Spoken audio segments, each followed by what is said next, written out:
Cerita kedua dari buku Batu-Batu Lapar. Kemenangan. Dia adalah Putri Ajita, dan penyair istana Raja Narayan itu belum pernah melihatnya. Pada hari ketika sang penyair mengumandangkan syair barunya untuk raja, dia akan menyaringkan suaranya sampai ke tingkat yang dapat didengar oleh para pendengar yang tersembunyi di balkon yang terlindungi tirai, tinggi di bagian atas Balai Agung. Dikirimkannya gitanya ke negeri bintang nun jauh di luar jangkauannya, tempat planet bercincin cahaya yang mengatur nasibnya, bersinar dalam rahasia dan tanpa sepengetahuannya. Dari kejauhan dia akan memandang sejumlah bayang yang bergerak-gerak di balik cadar. Bunyi kemelinting akan datang ke telinganya dari jauh dan membuatnya memimpikan pergelaran-pergelaran kaki dan lonceng-lonceng keemasan mungil yang bernyanyi di setiap langkah. Ah, kaki-kaki lembut semerah mawar yang menapak debu bumi bagai ampunan Tuhan kepada pendosa. Sang penyair telah menaruh kaki-kaki itu di altar hatinya, tempat ia melantungkan gitanya seirama lonceng-lonceng kemasan itu. Tak pernah ia ragu akan siapa pemilik bayang yang bergerak di balik tirai itu, dan gelang-gelang kaki siapa yang bernyanyi seiring birama detak jantungnya. Manjari, pelayan sang putri, selalu lewat di depan rumah penyair itu dalam perjalanannya ke sungai. Dan tak pernah sehari pun dilewatkannya tanpa sejenak bercakap-cakap dengan sang penyair secara sembunyi-sembunyi. Ketika didapatinya jalan telah lenggang dan bayang senja merambah tanah, ia akan nekat memasuki kamar lelaki itu dan duduk di ujung karpetnya. Ada jejak rias tambahan pada warna cadar yang dipilihnya, juga pada caranya menyematkan bunga di rambutnya. Orang-orang tersenyum-senyum dan berbisik-bisik tentang ini, dan mereka tak bisa disalahkan. Sebab Sekar sang penyair tak pernah repot-repot menutupi kenyataan bahwa pertemuan-pertemuan tersebut baginya hanya untuk bersenang-senang semata. Arti nama perempuan itu adalah semerbak bunga-bunga. Orang mesti mengakui bahwa bagi manusia lumrah, nama tersebut cukup manis. Namun, Sekar menambahi sendiri nama ini dan memanggilnya semerbak bunga-bunga musim semi. Dan manusia lumrah menggeleng-gelengkan kepala mereka dan berkata, "Ah, ada-ada saja." Dalam gita-gita musim semi yang dilantunkan sang penyair, puja-puji kepada semerbak bunga-bunga musim semi diulang-ulang dengan sangat berlebihan. Dan raja mengedipkan mata dan tersenyum pada penyair ketika mendengarnya. Dan penyair menjawab dengan senyumnya. Raja bertanya kepadanya, apakah kumbang kerjanya cuma berdengung saja di Mahagilai musim semi?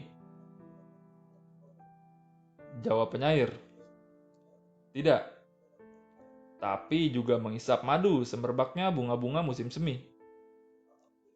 Dan mereka semua tergelak di balairung.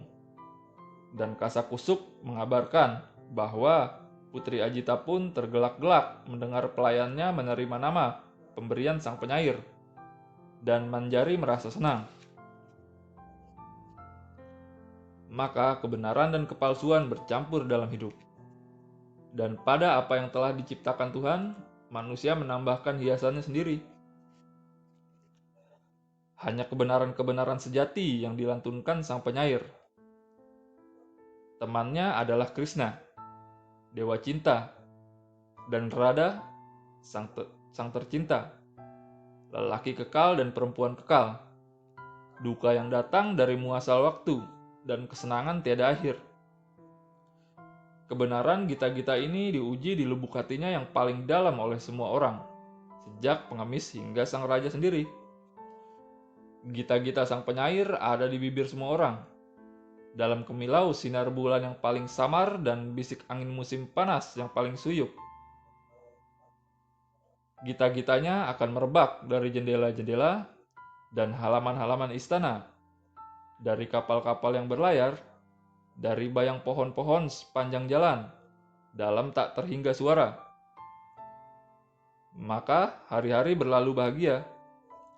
Sang penyair melantunkan sajak, raja menyimak, dan para pendengar bersorak, manjari terus dan terus lewat kamar penyair dalam perjalanannya ke sungai. Bayang-bayang berkelebat di balik balkon bertirai, dan lonceng-lonceng keemasan mungil berkelinting di kejauhan. Lalu meluncur dari rumahnya di daerah selatan, seorang penyair dalam sebuah perjalanan menaklukkan. Dia datang menghadap Raja Narayan di kerajaan Amarapur. Ia berdiri di depan singgasana dan melafalkan larik-larik pujian kepada raja. Di sepanjang perjalanannya, ia telah menantang semua penyair istana, dan karir kemenangannya belum terpatahkan. Raja menerimanya dengan hormat dan berkata, "Penyair, aku menyambutmu." Pundarik, penyair itu, dengan angkuh menimpali, "Tuanku, hamba menginginkan perang."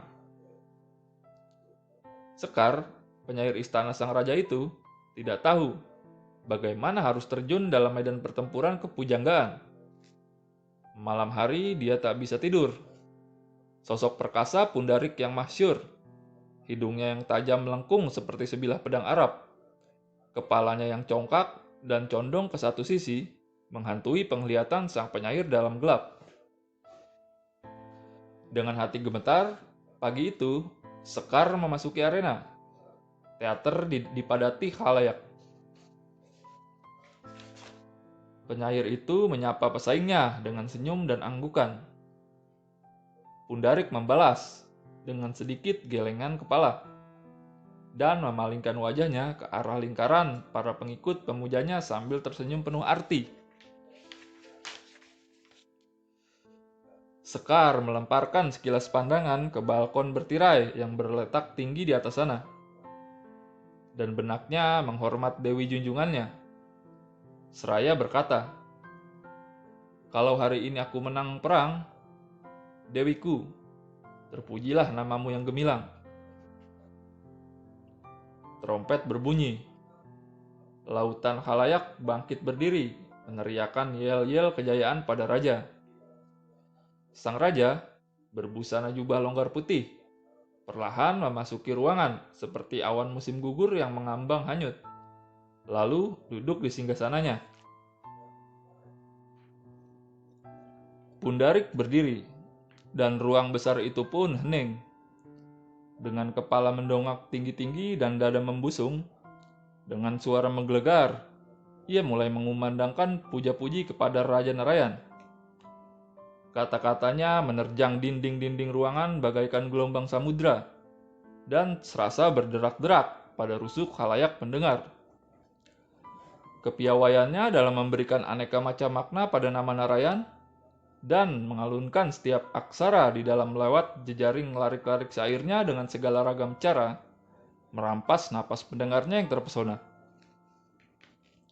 Selama beberapa menit setelah ia duduk, suaranya masih bergaung di antara pilar-pilar istana yang tak terhingga, dan dalam lubuk beribu-ribu hati yang termangu. Para profesor yang datang dari daerah-daerah jauh mengangkat tangan kanannya dan berseru, "Bravo!" Sekilas, Raja menatap wajah Sekar, dan sebagai jawabannya, Sekar sejenak menyorotkan matanya yang penuh luka ke arah tuannya, dan bangkit berdiri seperti seekor rusa sekarat yang mencoba untuk bertahan. Wajah lelaki itu pucat. Sikapnya yang malu-malu nyaris seperti perempuan. Sosok mudanya yang ramping, halus bentuknya, tampak seperti sebuah vina yang teregang kencang dan siap menyemburkan musik dengan sedikit sentuhan saja. Kepala lelaki itu bertunduk, dan suaranya lirih ketika mulai. Beberapa larik pertamanya hampir-hampir tak tertangkap pendengaran. Lalu, Perlahan ia mengangkat kepalanya, dan suaranya yang jernih merdu membumbung ke arah angkasa, bagai geliat lidah api. Dia mengawali dengan legenda purba tentang leluhur kerajaan yang hilang tertelan kabut masa silam, dan mengusungkan ke masa sekarang melalui jalan panjang kepahlawanan dan belas kasih tiada tara. Dipusatkan pandangannya di wajah raja, dan seluruh rasa cinta rakyat yang begitu besar dan tiada terungkapkan kepada kerajaan itu merebak bangkit dalam gita sang penyair bagai gulungan asap dupa, dan menyelimuti singgasana dari segala penjuru. Inilah kata-kata terakhirnya ketika mendengar gemetar. Dia kembali ke tempat duduknya. Tuanku, hamba mungkin kalah dalam permainan kata-kata, tapi tidak dalam cinta hamba kepada Paduka. Air mata menggenangi mata para pendengar, dan dinding-dinding batu berguncang dalam tangis kemenangan. Mengejek luapan perasaan populer ini dengan kepala menggeleng-geleng congkak dan seringai yang menghina, Pundarik berdiri dan melemparkan pertanyaan ke majelis. Adakah yang melebihi kata-kata? Dalam sekejap, ruangan pun kembali hening. Lalu lewat pameran pengetahuan yang mengagumkan, ia membuktikan bahwa segalanya bermula dari kata, bahwa kata adalah Tuhan. Dihimpunnya nukilan ayat berbagai kitab, dan membangun altar yang menjulang tinggi untuk mendudukan kata di atas segala yang ada di langit dan di bumi. Diulangnya pertanyaan itu dengan suara berwibawa. Adakah yang melebihi kata? Dengan bangga ia menatap sekelilingnya. Tak ada yang berani menerima tantangannya. Lalu perlahan ia duduk, seperti singa yang baru saja menyantap habis mangsanya.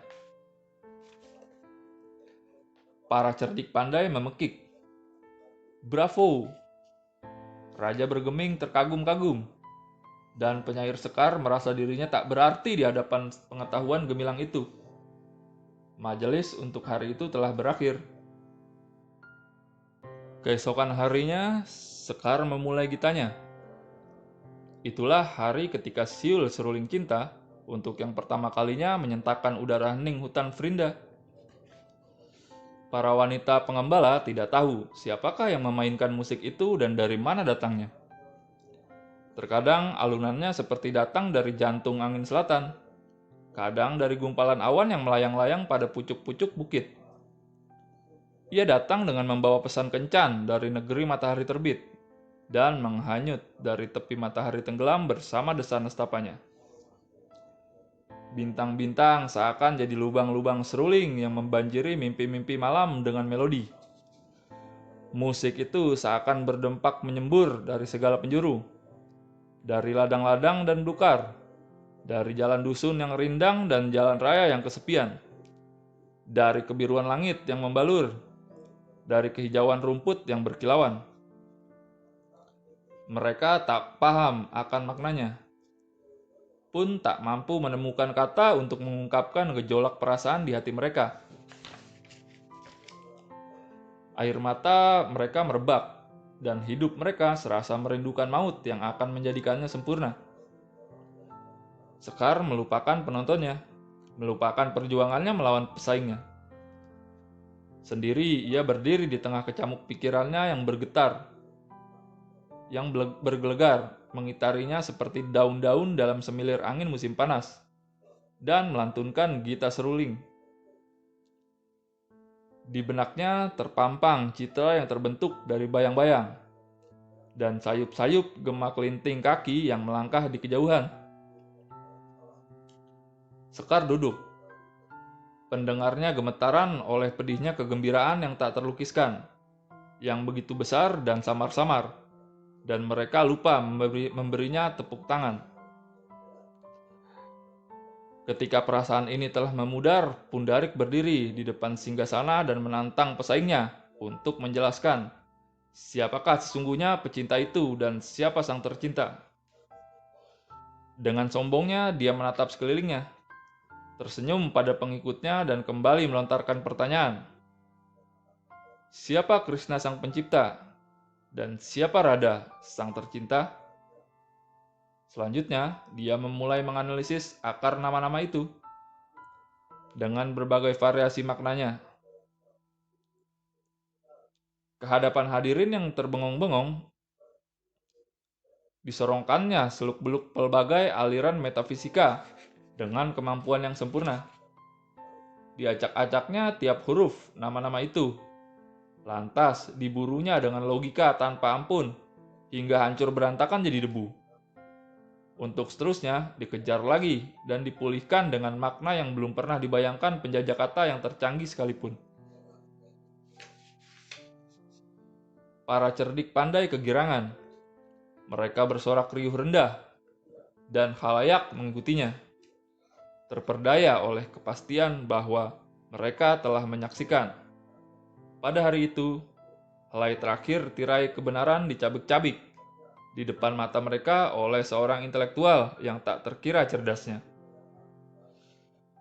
Penampilan yang dipertontonkan dalam upaya kerasnya yang hebat itu begitu menggirangkan mereka. Sampai-sampai mereka bahkan lupa bertanya pada diri sendiri, apakah memang ada kebenaran di balik semuanya itu? Benak raja bergelimang kekaguman. Suasana telah sepenuhnya lenggang dari segala ilusi musik, dan panorama dunia sekitar terasa berubah dari segarnya kehijauan yang lembut menjadi kukuhnya jalan raya yang diratakan dan dikeraskan dengan batu-batu lantakan. Bagi hadirin, penyair mereka tampak seperti kanak-kanak belaka dibandingkan sang raksasa yang melanggeng dengan ringan, mengandaskan segala aral yang merintangi tiap langkahnya di dunia kata-kata dan pemikiran. Untuk pertama kalinya mereka sadar bahwa puisi-puisi yang ditulis Sekar ternyata bukan alang kepalang sederhananya, dan pastilah hanya kebetulan belaka jika bukan mereka sendiri penulisnya. Puisi-puisi itu tidak baru, pun tidak sulit, tidak berhikmah, dan tidak penting. Raja mencoba melecut penyairnya dengan kerlingan tajam. Diam-diam menghasutnya agar membuat sebuah upaya penghabisan. Namun Sekar tidak mengacuhkannya dan tetap bertahan di tempat duduknya. Dengan marah, Raja pun turun dari singgasananya, melepas rantai mutiaranya dan memasangnya di kepala Pundarik. Seluruh hadirin bersorak-sorai. Dari balkon atas, terdengar sayup gerisik jubah dan gemerincing rantai pinggang yang digayuti lonceng-lonceng kemasan. Sekar bangkit dari duduknya dan meninggalkan ruangan. Saat itu malam kelam bersinarkan redup rembulan. Sekar mengambil manuskripnya dari rak dan menumpukannya di lantai. Beberapa di antaranya berisi karya-karya awalnya yang telah nyaris dilupakan. Ditelusurinya halaman demi halaman, membaca larik-lariknya di sana-sini. Semua baginya tampak buruk dan sepele. Cuma kata-kata dan rima-rima yang kekanak-kanakan. Satu persatu dirobeknya buku-buku itu hingga menyerpih, dan dilemparkannya ke tungku api yang berkobar. Seraya berkata, untuk dikau, duhai jelitaku, apiku. Dikau telah menyala-nyala dalam hatiku di sepanjang tahun-tahun yang sia-sia ini. Andai hidupku sekeping emas, maka ia akan keluar dari cobaan dan menjadi lebih cemerlang. Tapi hidupku hanya secarik rerumputan yang terinjak, dan tak ada yang tersisa darinya selain segenggam abu ini. Malam semakin larut. Sekar membuka jendelanya lebar-lebar. Ditebarkannya di atas ranjang bunga-bunga putih kesayangannya, melati, mawar putih, dan krisan, dan diboyongnya ke kamar semua pelita yang ada di rumahnya, dan dinyalakannya. Kemudian ia mencampur sejenis cairan akar beracun dengan madu, lalu menenggaknya dan berbaring di ranjangnya. Gelang-gelang kaki keemasan berkelinting dalam lorong di balik pintu. dan semerbak harum parfum terembus angin sepoi-sepoi memasuki kamar.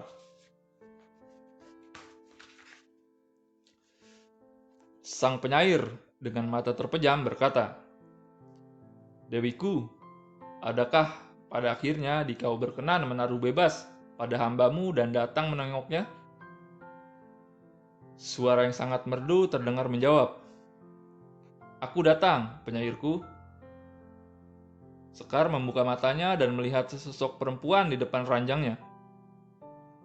Penglihatannya kabur dan berkunang-kunang, dan tampak baginya bahwa citra yang terbuat dari bayang-bayang itu, yang selama ini bertakhta di altar rahasia hatinya, telah hadir ke dunia luar di saat-saat terakhirnya untuk menatap wajahnya. Perempuan itu berkata, "Aku Putri Ajita." Dengan sekuat tenaga, sang penyair berusaha bangkit dan duduk di ranjangnya. Sang putri berbisik ke telinganya, Raja telah berbuat tidak adil terhadapmu. Kaulah yang memenangkan pertarungan itu, penyairku. Dan aku datang untuk menganugerahimu dengan mahkota kemenangan." Putri Ajita mengambil rangkaian bunga dari lehernya, memasangnya pada rambut Sekar, dan penyair itu pun rebah direnggut maut.